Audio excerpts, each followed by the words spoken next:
Over 500,000 new businesses are expected to start in 2013. But what is it that actually makes a successful business? From those starting out to businesses passed through the generations, we find out the highs and lows that business owners go through to keep them alive. My name's Kath Laverty. My business idea is a vintage newsagent visiting residential homes. I think the difficulty with it is how to make a decent amount of money from doing it.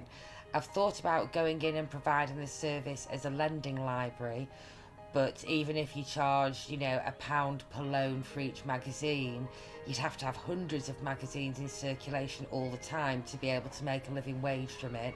My name's Sophie Dodson. I've got a company called Beautiful Day Spa, and we've been open for approximately 8 months. Started at the business originally, one of the things we struggled with was finding a premises that was suitable for the business. So eventually we came across this place and managed to snap it up. I'm Margaret Griffiths. My business is Whittaker's and it's due to open on the 30th of November. As you can see, we're in construction at the moment, so we're working against tight schedules to get it finished and open for Christmas. I think I've already encountered a couple of problems setting this business up, which is suppliers have been a major issue for me. My name's Lisa Williams. I own Vanilla Fudge, a lingerie shop. It's been open 10 years, June just gone by. When I started my business, the difficulties I found was the suppliers, because a lot of them are based in France and Belgium, and I had to wait for them to show in Birmingham or London to pick my stock. Our next difficulty was staff, trying to find suitable staff that were appropriate for the salon, and they were just really hard to find. And once they get here, to keep them was hard as well. But what does it actually mean to be successful in business in today's society? I think the key element to running a successful business, especially in retail, is 1, you must like people. 2, you must have a good business plan. 3, you've got to be confident in what you're selling, and you've got to adapt to the market. Most successful in business if you've got the determination and the drive. You also have to be a hard worker.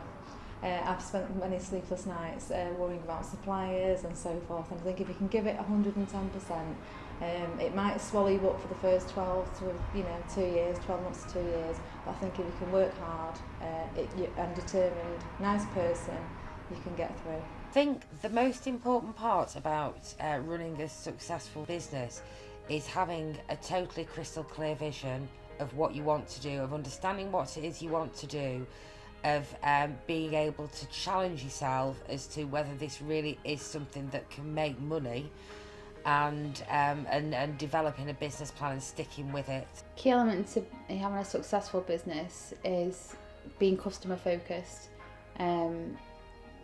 Things like in our thing, like if a nail's chipped and we know that they've blatantly washed the pots with no gloves on or done the gardening, work around it. Aspiring entrepreneurs from across Britain can now access extra financial support. This is available through startup loans and enterprise allowances. Recession has affected us, but we had to change what brands we stocked in the shop.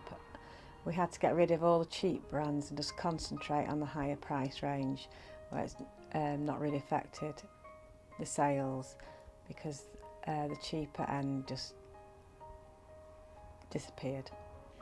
With the recession, it's a difference in treatments. So what we normally have, like things like facials and massages, are a lot quieter because they're more of a luxury, as opposed to nails, which people will still have, even if they don't got a lot of money, they'll still save money for their nails. But things like luxury treatments, the more expensive treatments that would be a luxury, they've been a lot quieter, to be honest. The idea has come to me recently. That isn't really anything to do with the economy, and generally a depressed economy, I'm sure, will make it harder for small businesses, but there are businesses thriving even in the midst of a financial depression. So I think it can be about finding out what people want, providing a service that people want at a price that they want to pay. And there are still areas where people are spending money, and there's still growth areas. Become a bit apprehensive, when going through a recession, but I believe that, if you've got quality there, then people, I know for myself that I will pay for it, and that's what I want to offer.